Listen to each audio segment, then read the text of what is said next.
HR issues can kill you. One complaint against your company can turn your world upside down. And you spend way too much time dealing with HR when you should be spending your time on making a profit. You should talk to Bambi. With Bambi, get access to your own dedicated U.S.-based HR manager starting at just $99 per month. They get to know you and your business while providing HR expertise and the personal touch you need and want. They're available by phone, email, and real-time chat, so onboarding and terminations run smoothly. Team members reach peak performance, and your business stays compliant with changing HR regulations. And with Bambi's HR Autopilot, you'll automate important HR practices like setting policies, training, and feedback. HR managers can easily cost $80,000 a year, but Bambi starts at $99 per month. Schedule your free conversation today to see how much Bambi can take off your plate. Go to Bambi.com right now and type in Accelerate under podcast when you sign up. It'll really help the show. Spelled BAM, BEE.com. Bambi.com. Type in Accelerate. Blog Talk Radio.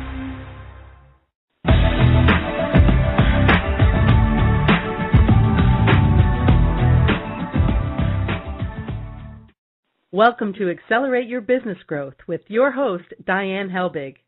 This show is designed to help small business owners, salespeople, and aspiring entrepreneurs master every aspect of business success. We've got a great lineup of guests and topics scheduled for you.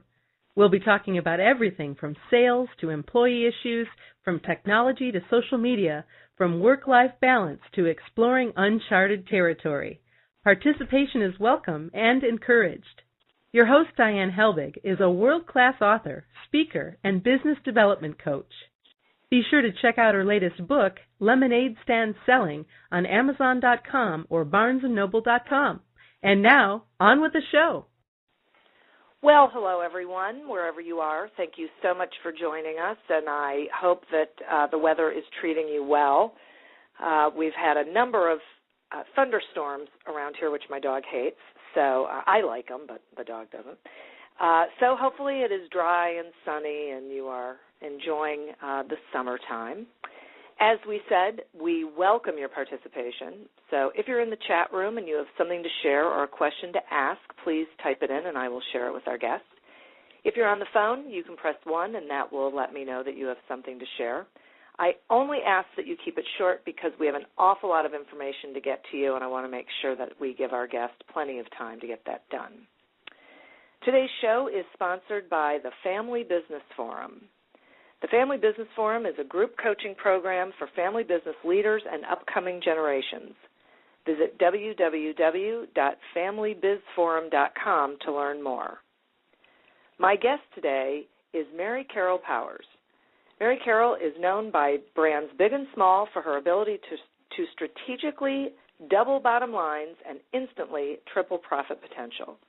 With years of experience in some of the world's largest and most prestigious advertising creative departments, Carole has successfully and responsibly stewarded both national and international brands and brand leaders with deep insight, creative vision, and a socially responsible outlook. Welcome to the show, Carole. Well, thank you. It is so great to have you here. I love this concept, so I am really excited to talk about it, and I am going to dive right in and ask you to please explain to my listeners exactly what is double bottom line branding. Thank you very much. Double bottom line branding, to start with, is one of my favorite subjects in the world, and it is a lot what it sounds like. Although it's a very, very new concept in branding, in fact, it's a proprietary process.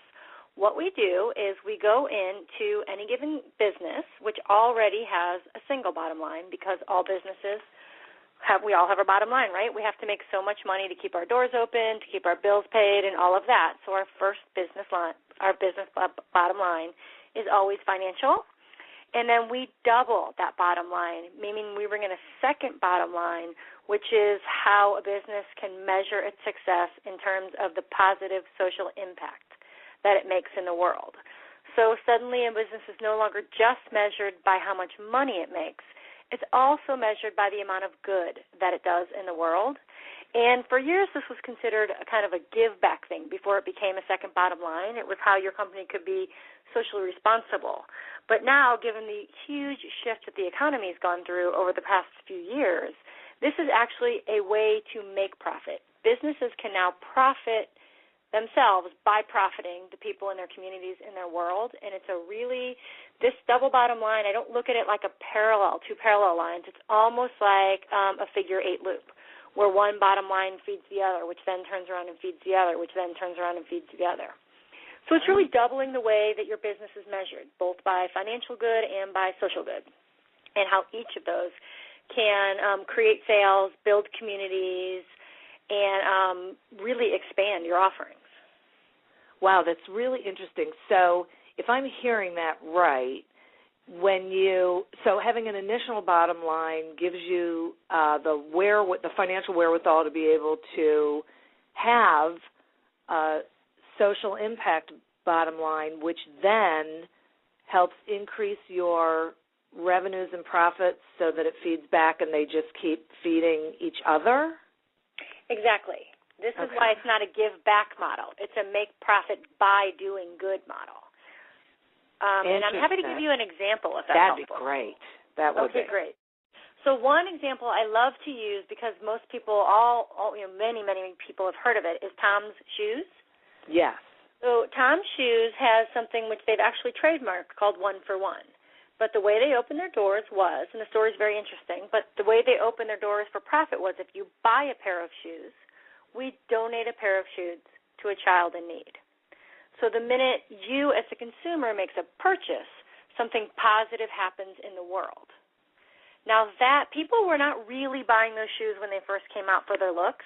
I absolutely love Tom's, but they were modeled after a very modest community in a third world country. They're not fashion-driven shoes. Yet, because these shoes came with a positive social impact, they have been selling like hotcakes for years.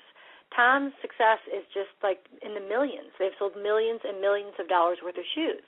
And they've now expanded into more fashionable shoes. But really what they did was tap into one of the largest buying trends on the planet, which is conscious consumerism. They gave the consumer a reason to buy other than a need to purchase. They allowed them to help someone else in the world. And this is what the second bottom line, how that came in and fed the first bottom line. So they kept growing and growing, so now they can offer more kinds of shoes. And now they're actually doing a 1-for-1 with eyeglasses and giving those out to people in need. Wow. So they're growing and expanding, and they're doing more and more good. And if you go to Tom's site, they don't say how many pairs of shoes they sold. The first thing you see is X amount of shoes given away. They are so excited by the positive impact. That's how they measure their company, and yet they are one of the biggest success stories in our modern world. Isn't that, now, did you say that's how they started? Mm-hmm. Interesting. Tom's Shoes started on that business model, and it was an entrepreneur who was traveling. Without getting too much into it, he saw a need in the world and decided to come back and create a company around that need. So while to you and I and those of us who live in a much more fortunate situation, a pair of shoes is a pair of shoes, in a third world country, children were actually dying before they reached adulthood because they were getting parasites in their bodies through their feet because they didn't have shoes. So it's actually a huge impact what they did. It actually saved lives, even though it was as simple as buying a pair of shoes. This is really incredible. So now, okay, you said conscious consumerism. So is that a business trend? I feel like I should know the answer to this, and I don't. Yeah, but is this what he was building his business around? And if so, can you explain more what that really is? And when did that come into being? Have we always had that, and it's just more prevalent now? I know I'm throwing a whole bunch of questions at you, but no, that's okay. So conscious consumerism is actually kind of a term that Branding Powers has coined, but this business trend is global. And so what I want to talk about is the trend that language represents. Great. Because what Tom's did, as I said, is he just went out and saw a need, and he found a way to fulfill that need. And because he happened to be tapping into this trend, he has absolutely, exploded off the page with his business. I mean, I think $76 million worth of shoe sales in less than 10 years. Wow. Huge. It's a huge, huge trend if you do it right. But what I saw when I was still working for the very big advertising agencies as a global creative director and, kind of all over the world with that sort of stuff, is that people are buying differently.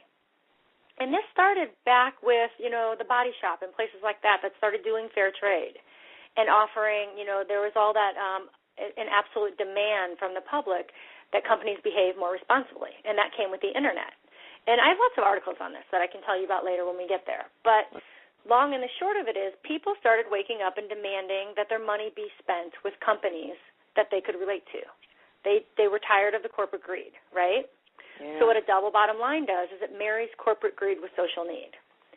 And this is a trend that has grown and grown across the planet. And so it's now one of the explanations for it is that people are realizing that their vote may not be the thing that changes the world, right? There's a lot of red tape in politics. So what we have done is we've shifted into the business sector to make our difference, and we started voting with our wallets.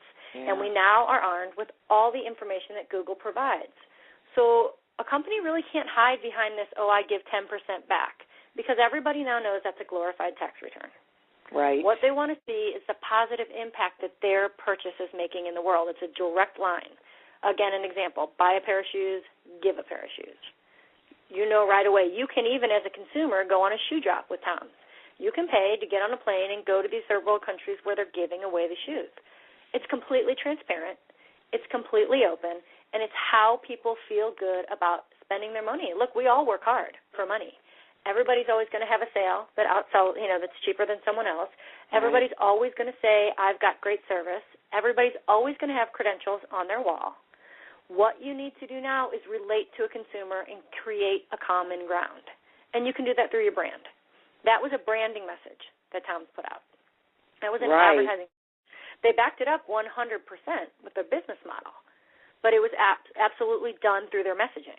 And that's branding, that's marketing, and that's when I took my huge corporate background and thought, wow, because this is also the age of the smaller business, the solopreneur. Like, people are meant to put themselves back out there, right? Right. So they're doing that, and when they do it in this way, they can compete with the big guys because they have something to offer the big guys. Oh, and it's a bigger heart. You can do that when you're in charge of your business. You can do that when you're not answering to a board room for your decisions. And do you think that the consumer in our current economy values this more than a sale? Yes, okay. I do. Now, I can give you some stats if you want on that because they're pretty staggering. Here are just a few. Here's one from Forbes magazine. More than 88% of consumers think companies should try to achieve their business goals while improving society and the environment. Wow. So that's more than 3/4. That's one stat. So I know they're demanding it and they're asking for it. And if you look at where investment dollars are going and where purchases are going, they're going that way. Now, we live in a big world. There's billions of people in it, and there certainly are still people buying for sales. Sure. But if you've got a company like Forbes saying 88% are looking at this, my question to you is, do you want to market to 88% or to 22%? Right. Where are you more likely to succeed? And I'm in the business of helping people succeed, so I only work with businesses who are willing to work on a double bottom line, because otherwise I believe I'm setting you up on an old business model. Yeah. There are many, many studies and many, many books talking about how we've shifted from the me economy into the we economy. Yeah, right. We are globally connected now through technology, and that connects us personally. So and you mentioned marketing. So how does this help with marketing communication? How does it feels to me like it would actually, on some level, make it easier because you have something to talk about that's more than your business. Well, absolutely. And this is our social media department has just sort of been exploding because we now specialize in conscious consumer conversations. What does that mean? That just means we're not just out there trying to sell something to you. We're trying to connect with you. Because when you have a double bottom line, you have humanity in your brand. Yeah. Right? And so you can speak to someone on a human level. You create a common ground with everybody who has an interest with not just what you're selling, but how you're selling it and who you're helping. Right? So you actually can triple your audience, your marketing audience, when you create a double bottom line, because let's just take shoes, since we've been using it for example. Sure. You have the market that everyone has, somebody looking for a pair of shoes. Right. Then you suddenly have the market, if you come up with Butts, Issues, Toms, of everybody who wants to help a child. Everybody who cares about the community where that family. Okay, so you got your little concentric circle that just went kaboom, right? Yeah. It just got huge because who doesn't want to help a child? And then on top of that, you also open yourself up. The government is giving money to for-profit organizations that can make a difference way bigger than non-for-profit, because the fact of the matter is the more money you can make, the more good you can do. And if you're fighting to keep your doors open, you can't do a lot of good. So the double bottom line is all for profit. I am all for people making money because, again, the more you make, the more good you can do. It's like this positive catch-22. The more good you do, the more good you make. It's like an upward spiral, right? Yeah, boy. Yeah, so you automatically, you have to really, people are savvy. Consumers are savvy. Again, they're armed with all the information that Google can provide, and they're talking to one another through reviews and everything else. Right. So you have to be operating with integrity in the business world to be able to tap into this 88% that we're talking about. So you need to, before you go out there and just say, oh, we're going to do this, we're going to do that, you really have to put a brand foundation in place that says, this is who we are as a company. Your business sells something. Your brand's very different. It helps you sell that thing, but it does it in a unique way. So once you get that foundation in place, that's when you can start marketing to your much bigger audience in a really effective way because there's no there's no bull to it. It's for real. People will check I'm so up glad that you said that. I know, it's so true, and I'm so glad that you said that because you can almost feel a rush of people running out and just hanging something, just like hanging a sign. But if they really don't have a commitment to it and a real sense that this is our company, people are going to see right through it. Yeah, and then they're never going to believe anything else you say because you've broken their trust. Right.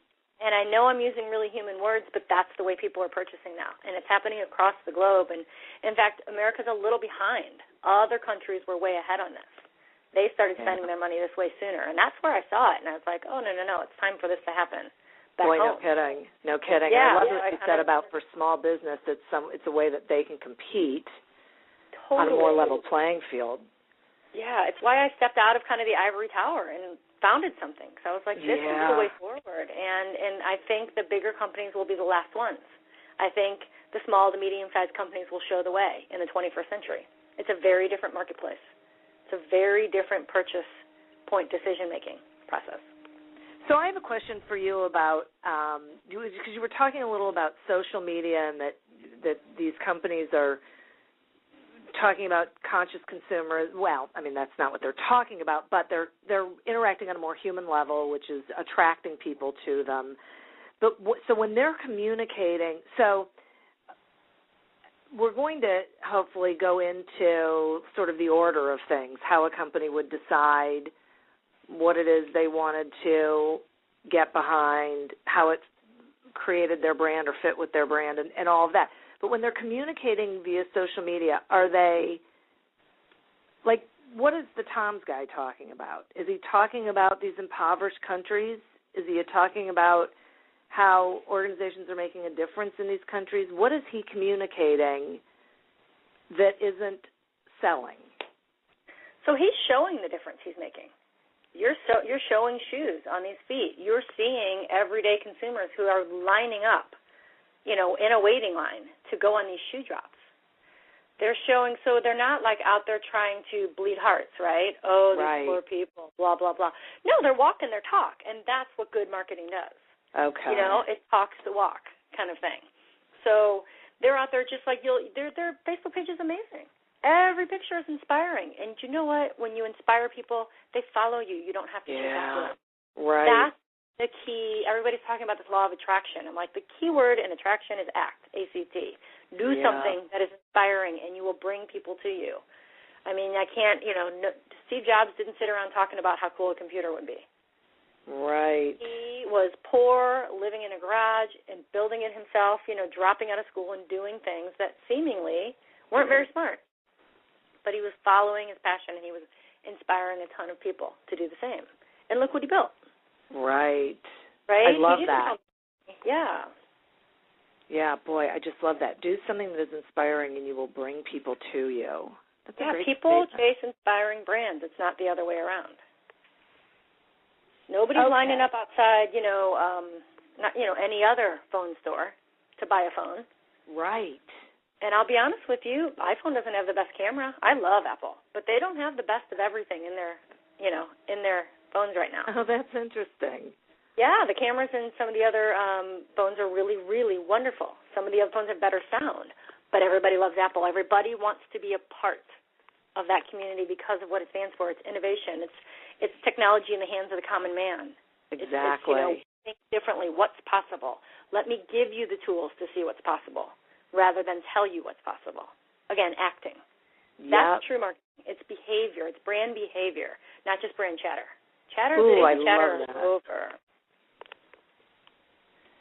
So this is so interesting for me. When I lived in Detroit, I worked for a company that worked for the big three. Everyone did, in Detroit. Mm-hmm. Worked for the big three automotive. And it was back when Ford came out with quality is job one. And they meant it from the very, very top down. So, and the only reason I'm talking about this is because it's this belief thing that I wanted to tap into that you said, because it's not the social thing at all. But from the very, very top, they said, that's it, quality is job one, this is who we are, and it really infiltrated the entire organization. So General Motors said, ooh, we better latch on to something. I don't even remember what they picked because they didn't believe it at all, and so it didn't work, so no one remembers it, and it felt really, really flat because there wasn't any real belief system behind it. So, and that's the whole reason I bring that up, that the company really has to embrace whoever they're going to be in order for it to really resonate with other people. Yeah, and to embrace, they have to know. They have to know who they are. Like, you have to get the brand essence. We have something in our proprietary system called internal branding, which we have to go inside and figure it all out before you go outside and talk to anyone, because otherwise, if you're not clear and you're not confident, that's coming through. Yeah, no kidding. It just will. And, Ford is another great company. Henry Ford was amazing. He was visionary. Yeah. Like, you look up some of his quotes, and he says a business that makes nothing but money isn't much of a business. Right. And you know what he did? He gave people freedom. He expanded the boundaries in which we lived in our day-to-day lives. He was selling something way more than a car. And that's another company that created a legacy. And we're all here to create a legacy. It doesn't have to be worldwide. But we all want something said about us at our 80th birthday that isn't, boy, they made a lot of money. Right? We put so much of our lives into our business. It takes a lot out of us. It needs to give back. It needs to start giving back. And that happens when we create meaning. When we create meaning in the lives of the other, it creates meaning in our own lives. And as long as you got to make money somehow, why not make meaning at the same time? Exactly. So do you think that when we talk about small businesses, do you think that they even know what their brand is? I have seen the vast majority of small businesses who have to who operate more as a business than a brand. Let's put it that way. They don't have, and I understand it, you got to keep the doors open, and you don't have the means with which to perhaps hire a marketing department or a marketing manager or really put some time into the forward thinking. But that's also the very thinking that will sink you, right? Because then you'll only, until you get something bigger coming in, you can't think bigger, right? But they're saying I can't think bigger till I get something bigger coming in. That's like the negative catch-22. When I talked about the spiral going upward before, this is the spiral going downward. Can you explain the difference between a business and a brand? Yes, I would love to. Thank you. So a business, let me put it super simple. A business sells something, a good or a service. I sell guitars. I sell guitar lessons, right? Okay.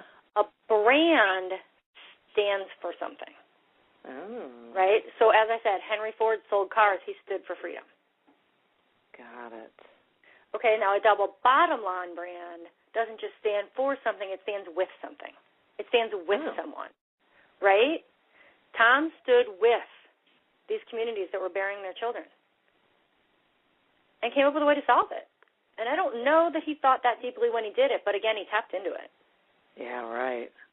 And that is where today's marketplace is heading. That is where society is trending. That is where, the buying trends are, have been holding steady and only growing. Only growing. Like if we go back to the stats I was telling you about, 75% of consumers are willing to pay more for a product from a socially responsible company. I was wondering about that. Yeah, they'll pay more. They'll drive further. People are leaving huge corporations to work at Tom's. Tom's not paying them anything what a Sony would pay them, right?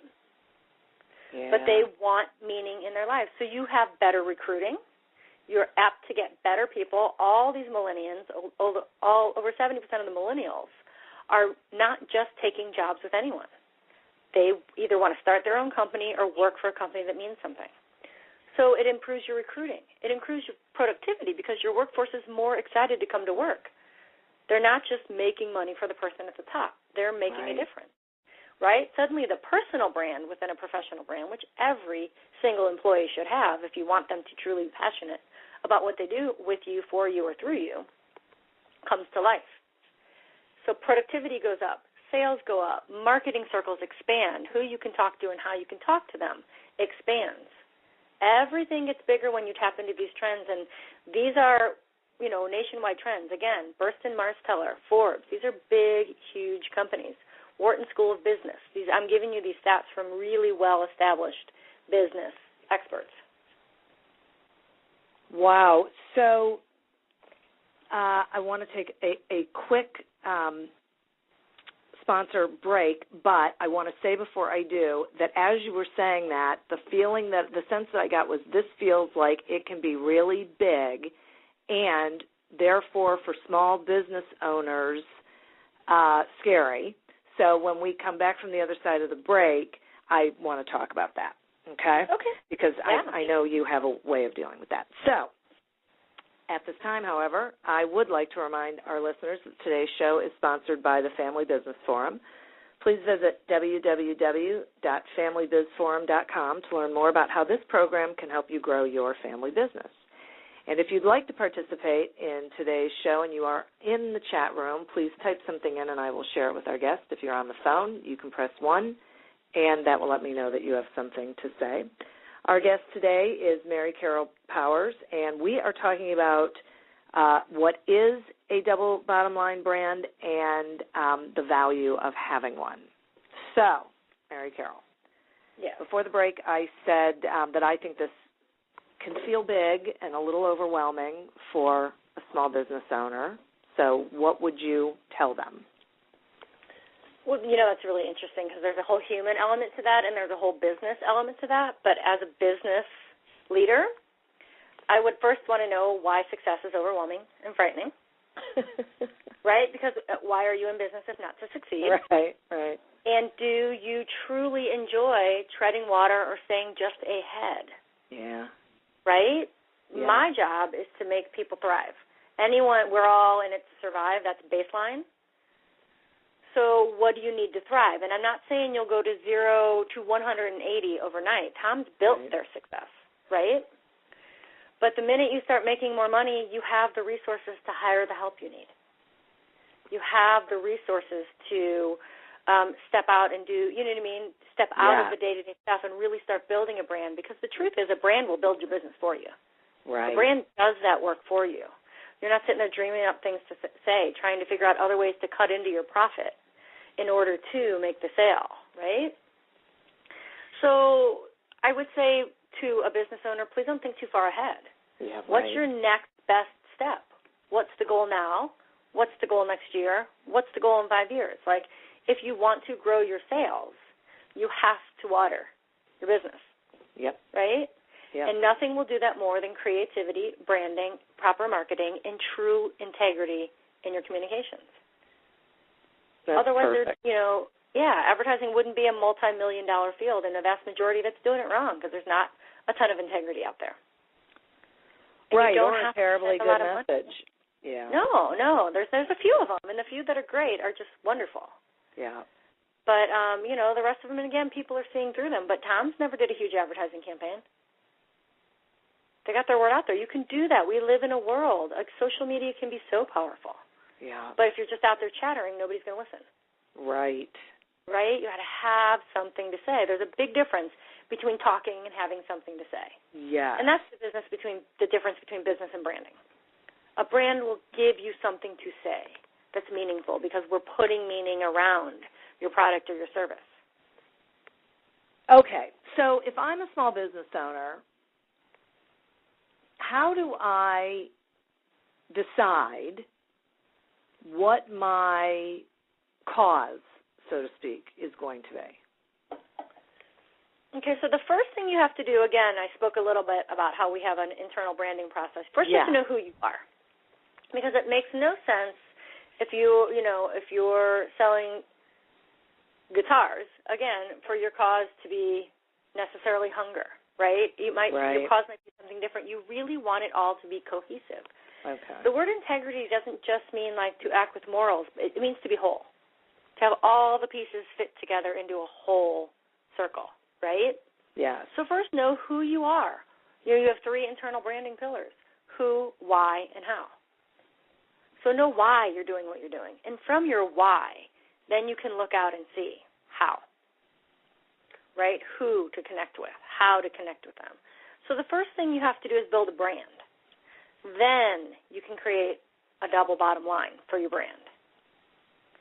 Okay. Because you want that has to create a common ground with your consumers. So it can't be just about you, right? Right. It's about the community that you're building. So you have to kind of know who you are to know who might fit into your community. And you can't be worried about having everyone in your community. That's when it gets overwhelming, when you're trying to please people versus express who you are as a business. So that's so interesting because earlier I had been thinking, I think it was before you mentioned the 88%, and I was thinking, so do you tap into what people care about, which apparently the answer is no, and thank goodness you tap into what makes sense with your brand and what is meaningful for you, and that will attract those people. Absolutely. Okay. Otherwise, the falseness is going to come through, right? Think about in your life, anytime you try to do something to please someone else. First and foremost, it's not true to who you are. Therefore, you're not coming from a place of passion. You're coming from a place of fear and questioning. Because what someone else wants can always change. Who you are is who you are. It can grow, it can adapt, but it's who you are. Your passions are your passions. There's a reason you're doing what you're doing. There's always a reason in there why. So first of all, you brought it back to yourself. And instead of disempowering your business by trying to be something different to everyone, you've empowered your business to be what it is and to grow as what it is. If it's surviving, it can thrive. Bottom line, it can. You just have to start feeding it differently. Wow. So once you know who you are, then you want to go out there, right? You want to share who you are. And then you bring your ideal customers to you. Not those people that are going to question, I don't know, do I really want to pay that much? Do I really want this? You want your ideal customers. Yeah. Trust me, there's millions of them. Everybody did not want to buy a pair of Tom's shoes. The whole world didn't, and still they made plenty of money by standing for something. If you don't stand for something, it's that old adage, if I stand for nothing, I fall for everything. Yeah. What you'll do is you'll create this marketing message, and you'll pour all this money into it, and it won't really work, or it won't work as well as you want it to. So then you'll go back to square one, and you'll do it all over again. Okay, well, let's do another study. Let's do another focus group. What are people thinking now? What can we, No, here's who you are. Here's how you talk. Apple has always been who Apple is. Right. They have grown, and because of that, we trust them to not just make computers, but to make music devices, right? They've changed the automotive industry. People are now designing around them with the adapters. They didn't do that by trying to please anybody. They did that by being who they were and catching the attention of the world. And I would say Starbucks did the same thing. Yeah, Starbucks, they redefined an industry. I give them huge props for that. Yeah. There was no such thing as grande venti. Yeah. Can I get a cup of coffee? They put some cream in it. Right? They've created a language into themselves. Yeah. Which, and they do a lot of good. There's a lot of people that love them. There's a lot of people that don't love them, like any brand. But it doesn't matter because enough people love them that they are thriving. So, and I think that's a really great point that I want to make sure everybody hears, because too often small business owners think that they want all the business, which I don't. That's out. They want complete market share, which I don't believe they do, and they get this idea that they have to capture, that they have to market to everybody. And you're so much more successful when you realize there's people who are going to do business with you and people who aren't. And so when you stay true to who you are and true to your message, and you know what an ideal client looks like, you draw them to you. That's part of that law of attraction thing. It's back to that inspiring thing. Yeah. Some people are going to be inspired by some things and some people aren't. Even Chevy makes cars in different colors because everybody doesn't want the same thing. Right. Right? So you're really coming from this very small place when you want everybody because you're afraid. Yep. And you just want to gobble, gobble, gobble, gobble up. And believe me, I'm going to say it again. I come from a marketing background. I believe in making money. I don't think it's the root of all evil. I think you can use it to change the world. Business as a force of good, but the first part of business is making money. Yeah. You have to be a healthy company before you can ever create a healthy world. Right? Absolutely. So I'm not talking about, do good for the sake of good. I call it good money because it's good for everyone. Yeah. Company makes good money, and the world receives a good out of it. Yeah. These are business trends. I think a lot of people talked about this in terms of doing the right thing for years, and I love that. I believe in doing the right thing.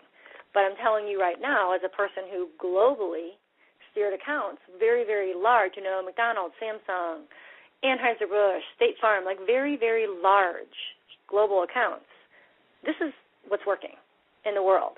This, venture capitalism has gone from 12 million to over 450 billion in like 15 years. People don't invest in businesses that are failing. People invest to make money. Right. That's what venture capitalists do, right? The reason they're investing in double bottom line brands and green companies is because those are the companies people are buying from. Oh, that's a great point.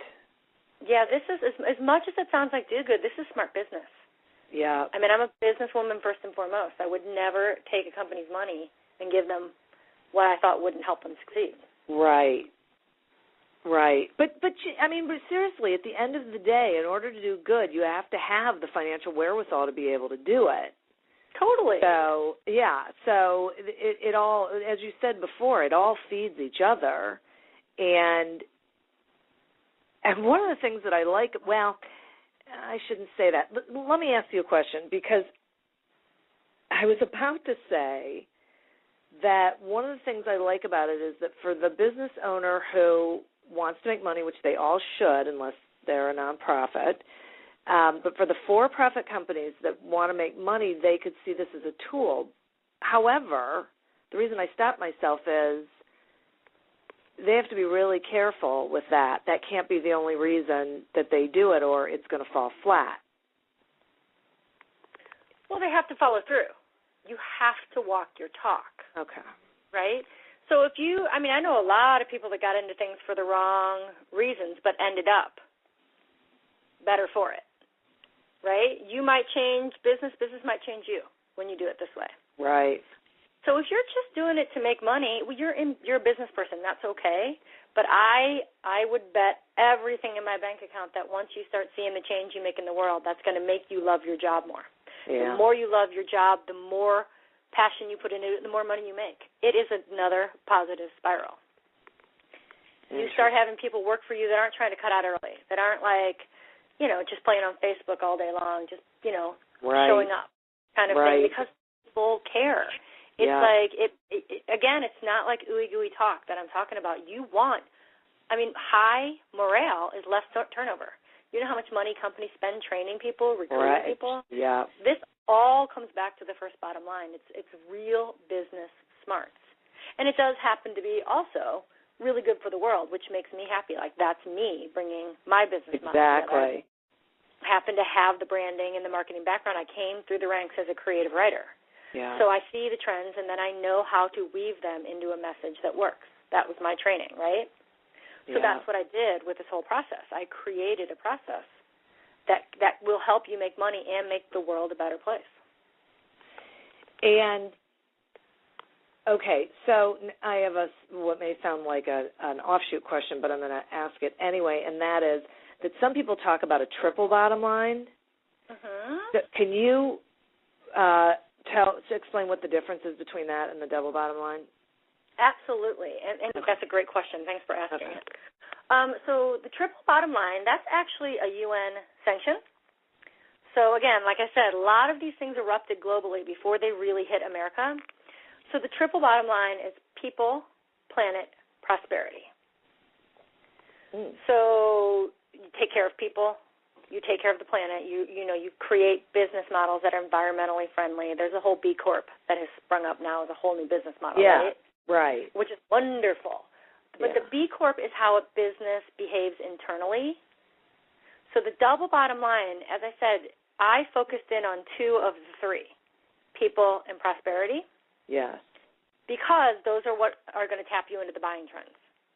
That is what's going to help you make money. Now, as a company, born in the double bottom line, I encourage people to B Corp all the time. Why would you not want, if you could buy your paper from one place versus the other, why wouldn't you want to buy it from a sustainable company? Why wouldn't you want to do it that way? Again, only going to help you market it. These B Corp companies, they are so loyal in their networking, so loyal. They create so much business for each other. It's amazing. But the double bottom line is the business model where I talked about the figure eight. So I took the two things that could funnel into each other to create the profit. And then that third bottom line can and should come in. But it's not necessarily your branding message. It's not going to be how you market, how you expand your community, and how you reach out. The whole notion of target market is gone. We're not going to put a target on somebody's back and shoot them like we're hunting them. Right. That's not what sales are working like now. We're community. We're connecting. I believe in you. I want to support you. I believe in your cause. So not only am I going to buy for you, I'm going to jump on my Facebook page and send your message out. That's how businesses are growing. And the things that get shared they're either really funny or they're really moving. That's what gets shared on social media. Right? Interesting. Well, sure, of course. That's the stuff We're that not all goes viral. sharing things to bring you down. Yeah, it's like, it's like, oh my God, look what this company did. How cool. I mean, it's a huge, huge trend. Billionaire Richard Branson put out a book called Screw Business as Usual, meaning business as usual is businesses that are only in business for themselves. Yes. He's given out money left and right to companies that are doing good. There's another billionaire in Silicon Valley that gave out $100,000 to kids to drop out of college and start a business that would make a difference in the world. Wow. This is huge. This is really, really huge. And we're not all young kids, right? We all have families. We have roofs over our head. We have mouths to feed. So my system became like, all right, everybody just can't quit their job to do what they love. Some of us need to stay where we are. So how can we turn that into something more powerful and something more meaningful? And you just infuse the second bottom line, and it all starts to grow and build. Okay, so all right. So let's go back to the process. So we start with who am I? And so the first thing I'm sorry, go on. No, go. Go ahead. The first thing you have to do is build a brand, okay? You got to have a brand first. So you got to turn your business into a brand. Okay. And then you can turn your brand into a double bottom line brand. But again, you got to know who you are before you can really figure out who to help. Because I'm sure there's lots of people you would want to help. Sure, right. Or there's lots of positive impacts you would want to make. Yes. But you got to pick the one that makes the most sense, the most business sense, right? It's not just, my Grandma Fanny loved animals, so I'm going to help a shelter. Yeah. It's like, well, wait a minute, that's awesome, but let's think about what makes the most sense for your brand, because your bottom lines are going to be tied together. Your marketing message is going to be tied together, right? So you want it to make the most sense, but until you know who you are, why you're doing what you're doing, until you're doing this whole internal branding to figure all that out, and trust me, all the biggies have this. They have a brand brief, is what it's called, like in the big marketing playing fields. And it's not a small document. It's well thought out, and it informs everything, and it saves so much money because you're not going back and remarketing and rebranding and redoing all these things because you've got it all. You do it once and you really figure it out. And then they've got that. When you say internal branding, do you also mean that then everyone in the organization understands it, embraces it, and knows how it impacts what they do, or how what they do impacts the brand? So when I say internal branding, I say that's the first step to actual branding and marketing. Okay. That is a company knowing who it is. Can you then take that internally to your culture? Completely. Okay. And once you have an inspiring, brand foundation, I highly encourage that because you want people to want to work for you. You want them to be excited. They'll do a better job. The money you spend them will be better spent. It's as simple as that. But what I'm talking about there is stage one of branding, which is the first step of marketing. First you internally brand, then you externally brand, meaning you take your message outward. Okay. But you got to get real clear on it first. So the bridge, you got to really know who you are to create that second bottom line. Okay. Good. Thank you. I appreciate that because what you don't want is what you were talking about before, where people rush out and just pick something and it's not cohesive. It's not. It doesn't resonate at all with who they are, and so it falls flat. And if they do that more than once, I would imagine that no one's even listening if they even landed on the right thing. Yeah, totally. And or they'll do it wrong, and then they'll say, "Oh, the trend didn't work." Yeah. Or or they'll go back and do it again, and they'll be spending all that money all over again. And I don't think there's a lot of room for that with small to medium-sized businesses. There's not a lot of room for error when you're just growing. Right. You know what I mean? And so I don't believe in misspending people's money. Like, that's not me helping a company succeed. So I think you money, might pay a little more, but do it right the first time. Don't do it again, because at some point you're wasting way more than you're saving. Right. Truly. Right. Right. Yes. Yes. And you will absolutely spend more doing it the wrong way. Yeah. And the impact will be just terrible. So speaking of that, can you share with my audience how you help the smaller companies and solopreneurs who might not really have a budget for that full rebranding thing that a larger corporation can do? Yeah, so there's a couple things that we do. And again, my company is called Branding Powers, and it's brandingpowers.com. And we definitely have, we brand people privately, and we help market them through social media. And so the way we help small to medium-sized businesses and solopreneurs are, there's a few different things. One, for people who truly can't afford it, we will offer kind of do-it-yourself workshops and intensives. Okay. One of them that will be coming up in the fall is from business to brand, which is the very first step of what I was telling you about. Yeah. Company needs to really know what goes into building a brand, right? So we'll give you the what, and then if you go through the program, you often get a discount on the private branding for the how-tos. Right? Do you see what I'm saying? Yeah, but if you choose to do it yourself, you at least have some sort of a guideline. Yeah. Because, I've read a vast majority of the books out there, and they're just I don't know that I think they're super cohesive. Yeah. And I don't know that I think they are written for small to medium-sized companies. I think they're written more for budgets. Yeah. Or they're written because the author wanted to sell a book. Yeah. And I know for a fact very few of them are written to tap people into the current buying trend. This is the 21st century marketplace is very much a we economy. And so your branding is very different because up until now branding's always been me. Right. Right? Yeah. So there's a lot on our website, which is why I say that. There's a lot of articles and newsletters and things like that people can get a better sense of how this all works. And there's some past classes that we've just recently finished to help. Okay. So that's one way. And another way is if a company does want to do personal branding, like I said, we have the creative chops. That's kind of one of the big things. A lot of branding companies will do your brand, create a brand brief for you and then say, go figure it out. Right. But if you're a small to medium-sized company, you don't have a marketing department and you don't have an agency of record. Right. So how are you supposed to do that, right? Again, you've got all this valuable, possibly very valuable information, but what do you do with it? Implementation is everything. Yeah. So we do have the marketing to help, and that's I can truly offer that because that's truly my background. That's what I did for years and years. So we will offer payment plans, which is kind of a rare thing in the business of advertising and marketing. Yeah, no kidding. Yeah, but it's like I get it. I started my own company. I started from a higher level because I had all this experience and stuff, but I understand budgets. And I won't devalue what we offer. We need to get paid. I need to pay my employees, but I will certainly work with people. And, to talk about those sort of things, that's just a personal email. We have free 30-minute consultations to really understand what a brand needs. Right. Because I'm not doing a one-size-fits-all branding because, you know what, every business is in a different place. Yeah. Right?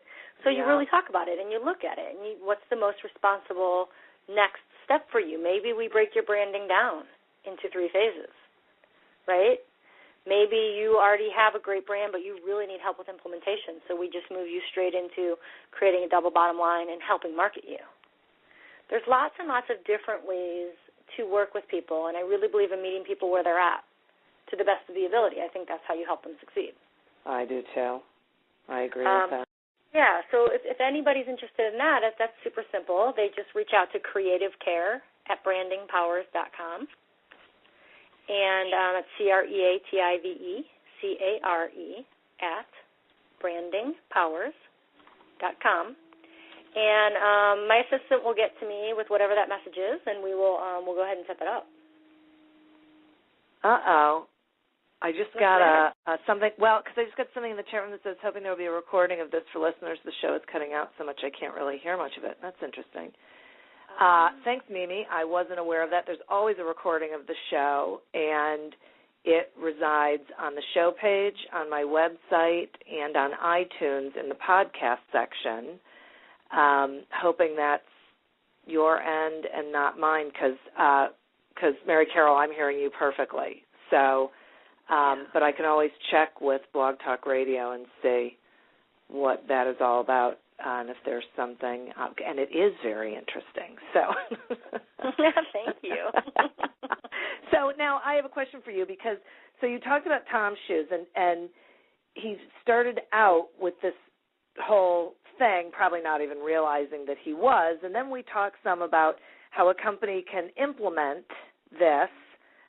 So it's not as if you have to start this way. You can implement down the road, wherever you're at in your business.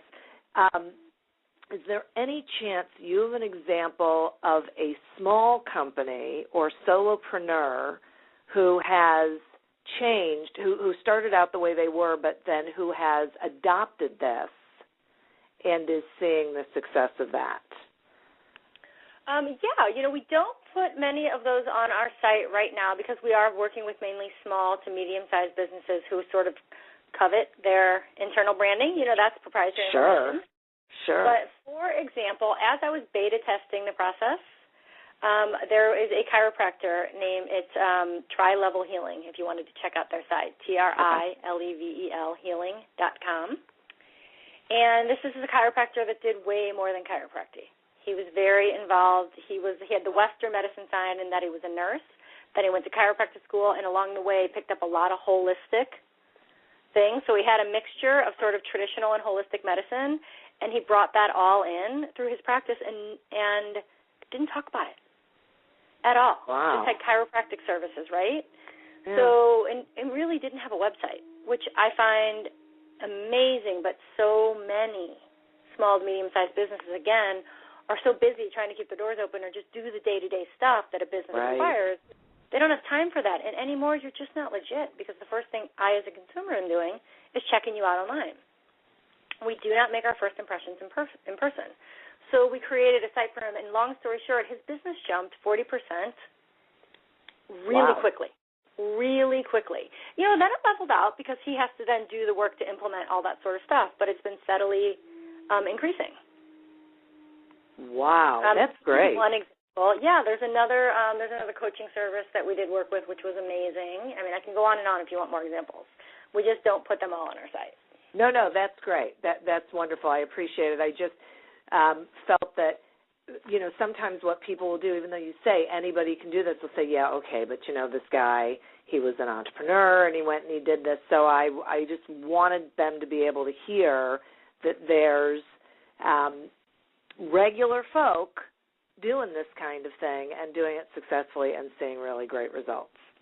Absolutely, and some people are small like that, and, we were working with a hair salon that's a $4 million hair salon, but they want to be a $7 million hair salon, right? Yeah, right. So they want to jump, and it's like, that's cool, because the more money you make, the more people you can help. Like, I'm all for it. It doesn't matter where you are in your plan. If you just have a business idea, if you actually are just out there and starting, if you've been going for a while and enjoying a modicum of success. Business is about expansion. It's about expansion. It sure is. And making money. Okay. Totally. Why are you in business if not to make money? I had a business coach once when I was younger who said, if you're not making money in your business, you just have an expensive hobby. It's so true. So true, right? Yes. Absolutely. Yeah, if I weren't worried about making money, my hobbies would look a little different. I would still be doing a lot of what I'm doing. That's the beauty of a double bottom line business. I would still be doing this, but I'd probably be a much better guitar player.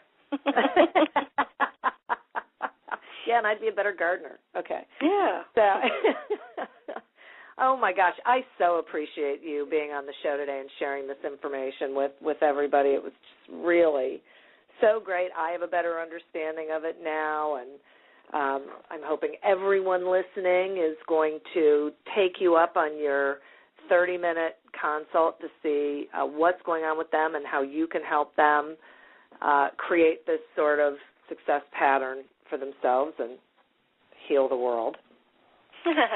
And make a lot of money. Exactly right. Well, thank you very much for having me. It was a pleasure. It was a wonderful conversation, and I really do hope that it helped people listening. Me too. I do too. I don't know how it couldn't. So I do want to remind our listeners to please visit our sponsor, the Family Business Forum, at www.familybizforum.com. Our next show will be on July 22nd when my guest will be Jeremy Goldman, the author of Going Social, and we will be talking about social customer service. So this is just like such a great segue.